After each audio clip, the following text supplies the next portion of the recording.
Namaste. myself doctor Sandeep Gadekar, assistant professor, Adhyapak Mahavidyalaya Vadgaon Maval, Pune, Maharashtra, India. You all are welcome in my YouTube channel, Dr. Sandeep Gadekar. We are going to calculate quartile deviation, in short QD. When frequency distribution is given, then calculate quartile deviation. That means class interval and frequencies are given, then calculate quartile deviation. चतुर्थक विचलन.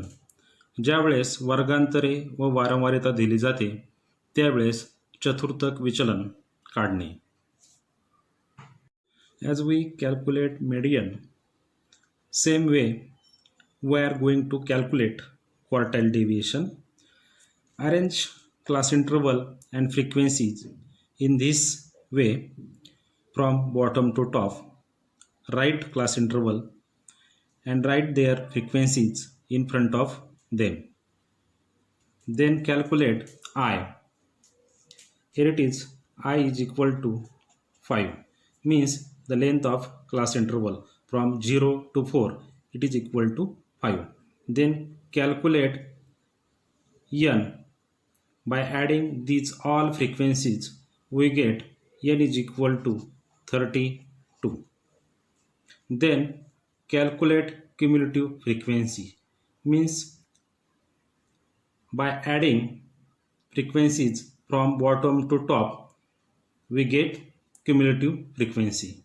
For example, here it is 2 plus 4 is equal to 6, 6 plus 6 is equal to 12, 12 plus 8 is equal to 20, 20 plus 5 is equal to 25, then 25 plus 4 is equal to 29, then by adding 3 we get cumulative frequency is equal to 32. ज्याप्रमाणे आपण मध्यांकाचे उदाहरण सोडवले आहे त्याप्रमाणे आपण चतुर्थक विचलन सोडवणार आहोत. दोन्ही उदाहरणांसाठी एकच पद्धती वापरली जाते. आपल्याला दिलेले वर्गांतरे म्हणजेच क्लास इंटरवल आणि वारंवारिता म्हणजेच फ्रिक्वेन्सी आपण खालून वरती चढत्या क्रमाने लिहून घेणार आहोत. त्या वर्गांतरासमोर त्या वर्गांतराची वारंवारिता लिहून घेणार आहोत. त्यानंतर आपण आय म्हणजेच वर्गांतर लांबी काढणार आहोत. वर्गांतर लांबी म्हणजेच त्या वर्गांतराची लांबी. 0 पासून 4 पर्यंत मोजले असता आपल्याला वर्गांतर लांबी म्हणजेच आय मिळते 5. त्यानंतर आपण वारंवारितेची एकूण बेरीज केली असता आपल्याला n मिळतो, तो म्हणजे n बरोबर 32. त्यानंतर CF म्हणजे क्युम्युलेटिव्ह फ्रिक्वेन्सी म्हणजेच संचित वारंवारिता. आपण खालून वरती संचित वारंवारिता बेरीज करत काढणार आहोत. उदाहरणार्थ 2 अधिक 4 बरोबर 6, 6 अधिक 6 बरोबर 12, 12 अधिक 8 बरोबर 20, 20 अधिक 5 बरोबर 25, 25 अधिक 4 बरोबर 29, 29 अधिक 3 बरोबर 32. याप्रमाणे आपल्याला संचित वारंवारिता काढता येते. We have formula for calculating quartile deviation is QD is equal to Q3 minus Q1 upon 2, where Q3 is equal to L plus in the bracket 3n by 4 minus FB upon FM into I bracket complete, and Q1 is equal to L plus in the bracket n by 4 minus FB upon FM into I bracket complete. चतुर्थक विचलन काढण्याचे सूत्र आहे Q3 वजा Q1 छेद 2. Q3 चं सूत्र आहे L plus 3n छेद 4 वजा FB छेद FM into I. Q1 चं सूत्र आहे L प्लस n by 4 वजा FB छेद FM into I. While calculating Q3, the first step is calculate 3n by 4. The term in the formula 3n by 4. First calculate it. Here it is 3 into our n value. Here it is n is equal to 32. 3 into 32 upon 4 is equal to 96 upon 4 is equal to 24. Then find this value of 24 in cumulative frequency.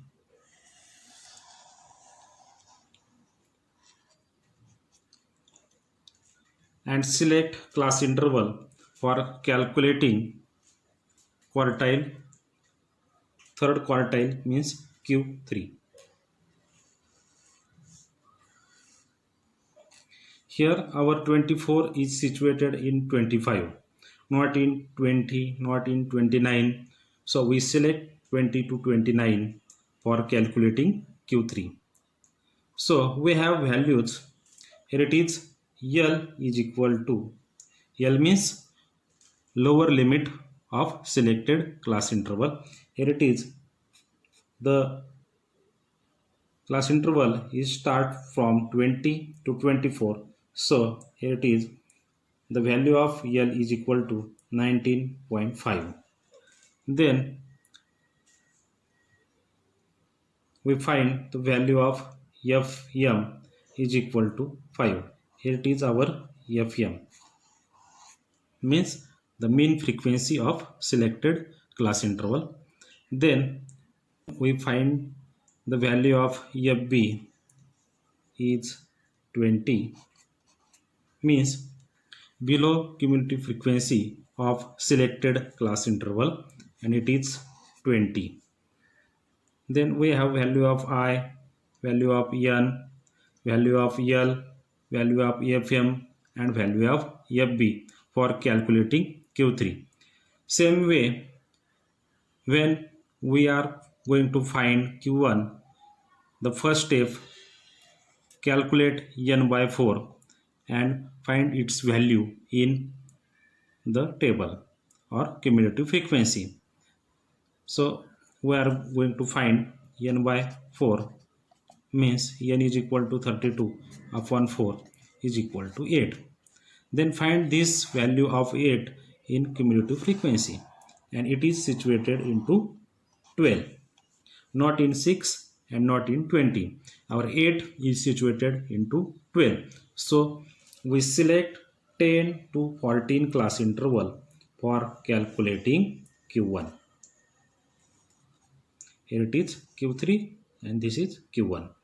So we are going to find the values of L. L is equal to, means lower limit of that class interval, and it is equal to 9.5. Then value of Fm, here it is mean frequency of that class interval, and then below cumulative frequency of selected class interval, means Fb is equal to 6. Then we have also I is equal to 5 and n is equal to 32. Q3 काढत असताना सर्वप्रथम सूत्रांमध्ये दिलेली term 3n divide by 4 ही सर्वप्रथम काढून घ्यावी लागते. म्हणून आपण सर्वप्रथम 3n बाय 4 याची व्हॅल्यू काढून घेणार आहोत. 3 into n is equal to 32, म्हणजे 3 गुणिले 32/4 बरोबर 96/4 बरोबर 24.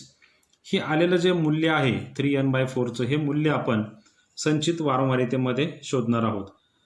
या ठिकाणी संचित वारंवारितेमध्ये 2, 6, 12, 20, 25, 29, 32 अशी संचित वारंवारिता आहे, आणि आपले आलेलं जे उत्तर आहे ते उत्तर हे 25 मध्ये लपलेलं आहे. म्हणून आपण या ठिकाणी 20 ते 24 हे वर्गांतर Q3 काढण्यासाठी निवडणार आहोत. म्हणजेच या ठिकाणी आपल्याला L म्हणजे निश्चितम मर्यादेची किंमत मिळते 19.5, म्हणजे हे वर्गांतर 20 पासून 24 पर्यंत आहे, आणि याची निश्चितम मर्यादा म्हणजे ज्या ठिकाणाहून हे सुरू झालेलं आहे, म्हणजेच 20 पासून सुरू होतं आणि 20 हा अंक 19.5 पासून सुरू होतो, म्हणून 20 ची निश्चितम मर्यादा आहे 19.5.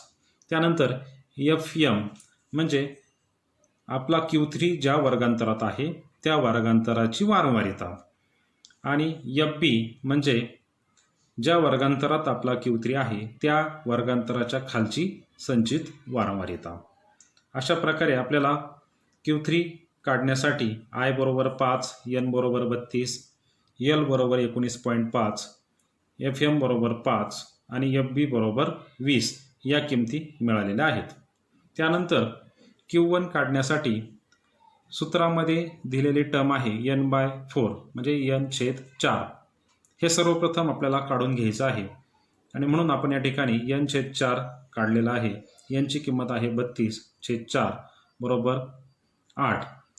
हे 8 आलेली जी काही व्हॅल्यू आहे किंवा मूल्य आहे हे मूल्य आपल्याला संचित वारंवारितेमध्ये शोधायचं आहे, ज्याप्रमाणे आपण Q3 शोधला आहे.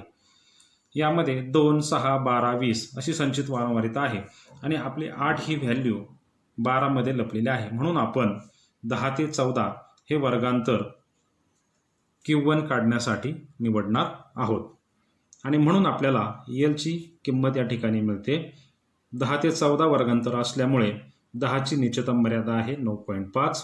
त्यानंतर FM म्हणजे त्या वर्गांतराची वारंवारिता आहे 6. त्यानंतर FB म्हणजे ज्या वर्गांतरात आपला Q1 लपलेला आहे त्या वर्गांतराच्या खालची संचित वारंवारिता म्हणजेच FB बरोबर या ठिकाणी आहे 6. म्हणजेच आपल्याला Q1 काढण्यासाठी किमती मिळालेल्या आहेत. I बरोबर 5, N बरोबर 32, L बरोबर 9.5, FM बरोबर 6 आणि FB बरोबर 6. Here we have given values for calculating Q1 and Q3. Here it is Q3. I is equal to 5, N is equal to 32, L is equal to 19.5, FM is equal to 5, FB is equal to 20 and 3N/4 is equal to 24. These all values are putting in the formula of Q3. We get L 19.5 plus in the bracket 3N/4 means 24 minus FB means 20 upon FM 5 into I 5. After simplifying this, we get 19.5 plus 24 minus 20 is equal to 4. Here it is 5 get cancelled. We get 1. Then after simplifying this, we get Q3 is equal to 23.5. Then by putting these values in Q1 formula, we get Q1 is equal to, first L is equal to 9.5 plus in the bracket N/4 8 minus value of FB 6 upon value of FM 6 into I means 5. After simplifying this, we get 9.5 plus in the bracket 8 minus 6 is equal to 2 upon 6 into 5. Then after simplifying this, we get 9.5 plus 5 into 2 is equal to 10 upon 6. Then after simplifying this, we get 9.5 plus 1.67. By adding these two, we get the value of Q1 is equal to 11.17. आपल्याला Q3 काढण्यासाठी किमती मिळालेल्या आहेत. I बरोबर 5, N बरोबर 32, L बरोबर 19.5, FM बरोबर 5, FB बरोबर 20 आणि 3N/4 बरोबर 24. या दिलेल्या व्हॅल्यू आपण Q3च्या सूत्रामध्ये टाकल्या असता 19.5 अधिक या ठिकाणी 3N/4 ची किंमत आहे 24 वजा FB म्हणजेच 20 छेद FM ची किंमत 5 इंटू I ची किंमत आहे 5. याला सोपे रूप दिले असता आपल्याला किमती मिळतात 19.5 अधिक 4/1. त्यानंतर 19.5 मध्ये 4 मिळवले असता आपल्याला किंमत मिळते Q3ची. Q3 बरोबर 23.5. त्याचप्रमाणे Q1 काढण्यासाठी जे काही किमती मिळालेल्या आहेत या किमती आपण Q1च्या सूत्रामध्ये टाकले असता आपल्याला या ठिकाणी या प्रकारे किमती मिळतात. 9.5 अधिक कंसामध्ये 8 वजा 6/6 गुणिले 5. त्यानंतर याला सोपे रूप दिले असता आपल्याला पुढील किमती मिळतात. 9.5 अधिक कंसामध्ये 2/6 गुणिले 5.